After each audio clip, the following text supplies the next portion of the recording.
गुरुजी मुझे आपसे एक प्रश्न है जी। आज मैं जो यहाँ पे खड़ा हूँ एक लड़की के बदौलत खड़ा हूँ मैं। किसकी बदौलत? एक लड़की के बदौलत। लड़की? जी, जिससे मैं प्रेम करता हूँ। अच्छा। 2 साल से। ठीक है जी गुरुजी, वरना मैं तो गुरुजी आपकी प्रेमिका आपको यहाँ लेके आ गई? लेके नहीं आई है, मैं खुद आया हूँ। ठीक है। नहीं, आपने कहा ना उसकी बदौलत खड़ा हूँ। उसके रास्ते पे चला, मतलब उसने मेरे को बहुत अलग बना दिया। पहले मैं ऐसा नहीं था, मैं मूवीज वगैरह देखना, इधर उधर बैठना वगैरह बहुत, और आज मैं उसकी बदौलत आया हूँ। तो अब मैं उसको छोड़ना नहीं चाहता हूँ। तो कौन बोल रहा है छोड़ने का? उसके घर वाले राजी नहीं हो रहे शादी करने के लिए। फिर वो लड़की क्या कह रही है? वो करना चाहती है लेकिन उसके घर वाले राजी नहीं है। वो जाति समाज को लेके आते हैं बीच में। कभी कहते हैं कि ये दूसरी जाति का है, ये दूसरी जाति का है। तो आपकी जाति क्या है? मेरी जाति वाल्मीकि है। और लड़की की? जायसवाल। तो लड़की के परिवार के लोग तैयार नहीं है? उसके परिवार वाले तैयार नहीं है। तैयार होते हैं तो उसको धमकी देते हैं। और आपके माता पिता तैयार हैं? मेरे घर वाले तैयार हैं। उसके घर वाले तैयार होते हैं तो कहते हैं कि अगर तू इसके साथ जाएगी तो यहाँ पे मत आ जाना, हमारे लिए तू मर गए, इस घर में मत आ जाना बिल्कुल भी। कौन? लड़की के माता पिता? लड़की के माता पिता। तो अब आप लोग जब देखो लड़की के माँ बाप तैयार नहीं हैं, आप तैयार हैं और लड़की तैयार है, अब आप ही बताओ किस परिस्थिति में आपकी बेटी होती। माना कि, जरा सोच लो, माना कि आपकी बेटी होती और वो किसी लड़के से प्यार कर रही होती जैसे आपसे वो लड़की कर रही है, और वो लड़की किसी और से विवाह करना चाहती, तो आप पिता होते उस लड़की के, आपकी बेटी के, तो आप क्या करते हैं? आप करा देता हैं? मैं करा देता। करा देते हैं। प्रेमानंद महाराज जी गुरुदेव जी हैं जो उन्होंने सवाल बताए थे कि जिस लड़के से एक बार प्रेम कर लिया उसको कभी छोड़ना नहीं चाहिए। तो मैं तो उनके कहे पे चल रहा हूँ। तो जब प्रेम किया था तब महाराज जी से पूछ के गए थे कि महाराज जी हम कर लें प्रेम? तब महाराज जी से पूछा था महाराज जी हम इनसे कर लें? नहीं जी। नहीं।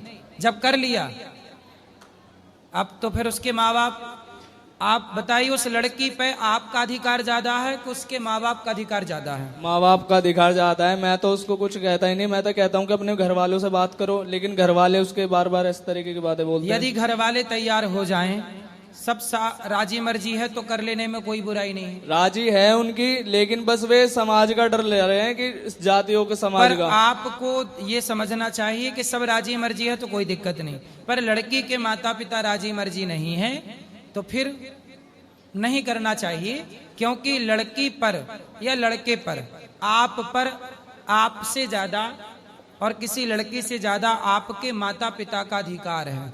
ऐसे किसी भी लड़की पर जब आपकी बेटी होगी ना तो उस बेटी पर आपका अधिकार ज्यादा होगा। आप मतलब आप माँ बाप का। तो लड़की पर किसका अधिकार ज्यादा है? माँ बाप का। इसलिए उसके माँ बाप की राजी मर्जी होना यही धर्म है। बस यही धर्म है। मैं तो इसी धर्म के अनुसार चल रहा हूँ। मैं किसी और लड़की की तरफ आंख ठाके नहीं देखेगा। अगर उसके घर वाले राजी हो गए ठीक है, वरना मैं आपकी शरण में आ जाऊंगा हमेशा के लिए। ठीक है, ठीक है, अच्छा है, बात कर लो। भगवान करे आपका जीवन सुखी रहे, सुखमय जीवन। गुरु जी को कोटि कोटि प्रणाम जी।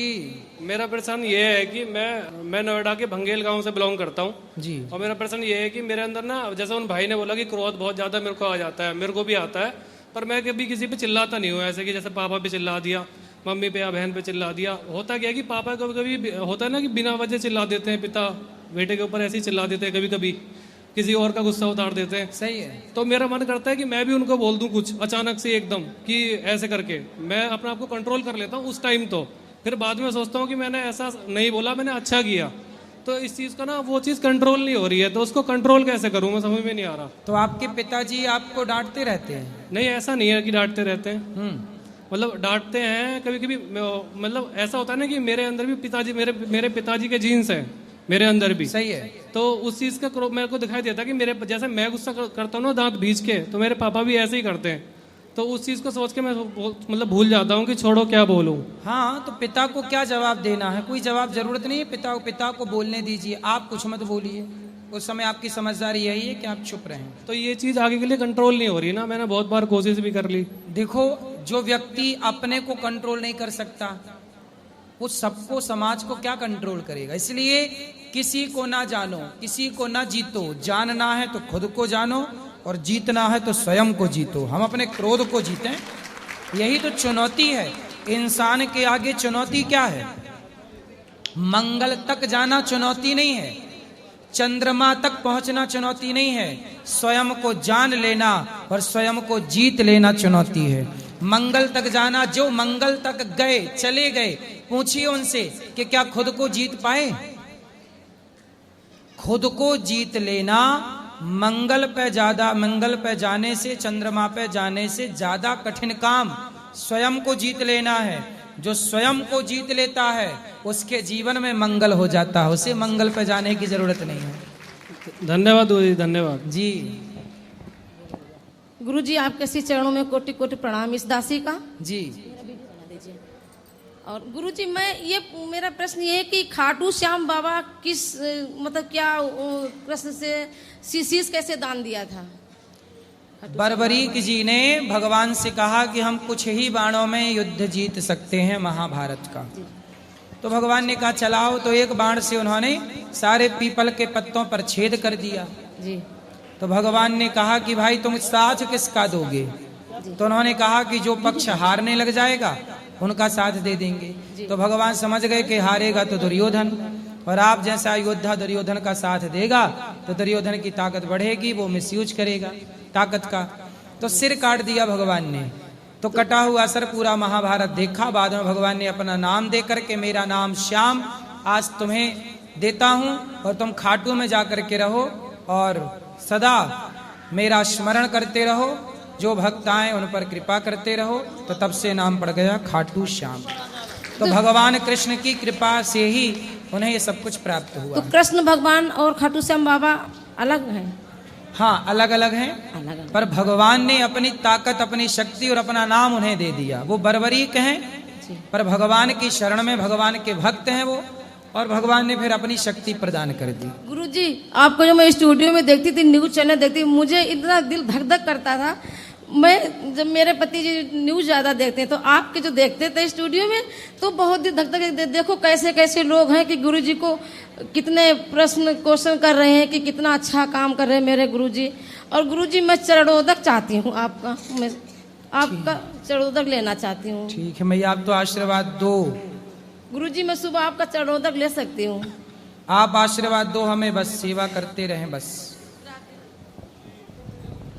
Hello hello. महाराज जी के चरणों में इस दास का प्रणाम। जी।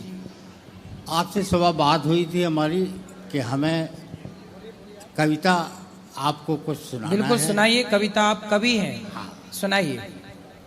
मेरा नाम मोहन चंद्र दीवाना है और मैं जालौन का रहने वाला हूँ। मोहन चंद्र दीवाना आप ही हैं? हाँ। अच्छा, मोहन चंद्र दूसरे भी सुने थे हमने, नहीं, पर आप दीवाना हैं। बढ़िया। छोड़िए माइक, छोड़ दो माइक। तो सबसे पहले आपको भगवान श्री कृष्ण के चरणों में सादर समर्पित ये छंद है। सुनाइए सुनाइए, छंद सुनाइए।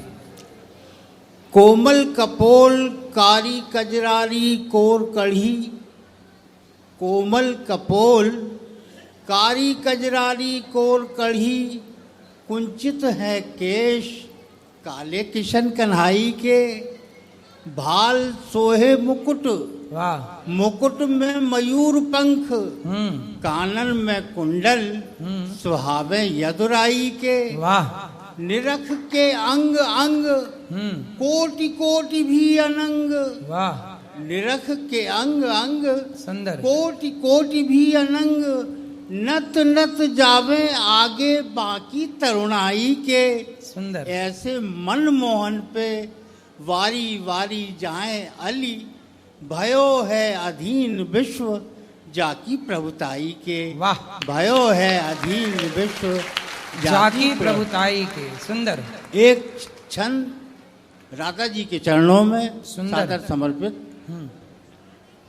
16 कला में परिपूर्ण है जो भली भांति, उनकी कला के बड़े कौतुक नवीन हैं, जिनके गुणों का करें गुणगान देव ऋषि। सुंदर। ऐसे गुणवान सर्वगुण में प्रवीण है, वाह। जिनके अधीन काम क्रोध मोह लोभ सृष्टि, जिनके अधीन जी जी। काम क्रोध मोह लोभ सृष्टि, वाह। ऐसे कर्म योगी कृष्ण सृष्टि में विलीन है। वाह और सुंदर। धन्य धन्य ब्रस भानुजा, धन्य ब्रस भानुजा, बड़ी है बड़ भागनी तू, जो त्रिलोकी नाथ है वो भी तेरे अधीन है। वाह। वो भी तेरे अधीन, वो भी तेरे अधीन है, जो त्रिलोकनाथ है वो भी तेरे अधीन वो है। भी तेरे अधीन है। कुछ पंक्तियां अगर आज्ञा हो हाँ तो। हाँ, बहुत सुंदर सुना रहे। ये आपने लिखा है? हाँ, ये हमारा, ये आपकी रचना हुआ। बहुत बढ़िया कवि हैं आप, उच्च कोटि के। एक आध्यात्म चिंतन पे आप कुछ सुनाइए। पंक्तियां देखें। मैं ढूंढता रहा जिसे, मैं ढूंढता रहा जिसे वो आत्मा में है। वाह। मैं ढूंढता रहा जिसे वो आत्मा में है। सुंदर। मैं ढूंढता रहा जिसे वो आत्मा में है, परमात्मा का अंश ही जीवात्मा में है। वाह। परमात्मा का अंश ही जीवात्मा में है, जिसका प्रकाश सूर्य में है चंद्रमा में है, जिसका प्रकाश सूर्य में है, सूर्य में है चंद्रमा में है, और तारों में जगमगाए वही पूर्णिमा में है, तारों में जगमगाए वही पूर्णिमा में है। और महाराज जी, ये विशेष पंक्तियां आपके लिए हैं। हाँ। कि अपराध अपराध लघु या दीर्घ हो, अपराध लघु या दीर्घ हो, अपराध लघु या दीर्घ हो, वो दंडनीय है। दंडनीय। अपराध लघु या दीर्घ हो, या दीर्घ हो, वो दंडनीय है जी। क्षमता क्षमा तो बस उसी परमात्मा में है। वाह। क्षमता क्षमा तो बस उसी परमात्मा में है। और दीवानापन दीवानापन प्रभु के लिए व्यर्थ प्रदर्शन, दीवानापन प्रभु के लिए व्यर्थ प्रदर्शन, यदि मन महात्मा सा न धर्मात्मा में है। दीवानापन प्रभु के लिए व्यर्थ प्रदर्शन, यदि मन महात्मा सा न धर्मात्मा में है, तो दीवानापन प्रभु के लिए व्यर्थ। महाराज जी से एक निवेदन है हमारा कि हमें आपका नंबर चाहिए, अगर